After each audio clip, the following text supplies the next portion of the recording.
Doing a DOD delete, putting a BTR Truck Norris camshaft in this 2013 Silverado here.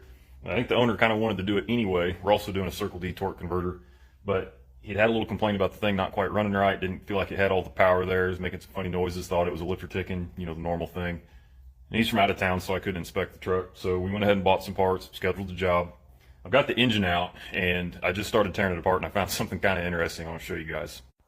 So down the driver's side, the spark plug holes look pretty normal. That's pretty much what they should look like. Over here on the passenger side, however, we've got a normal one, and then we've got that one. A little moisture around it there. Something very similar there. And then this little piggy here has been puking its guts out. And of course, I had the spark plug still in the engine until I pulled it out. So once I got the engine on the stand and I started tearing it down and turning things out, and I come over here to this side, the spark plugs were just barely beyond hand tight, and a couple of them really weren't even hand tight. So that's probably the noise he was hearing, confusing it with a lifter failure. So basically the moral of the story is, if you don't want to have to install all this stuff in your truck and yank the engine out of it, you might want to make sure that your spark plugs are good and snug.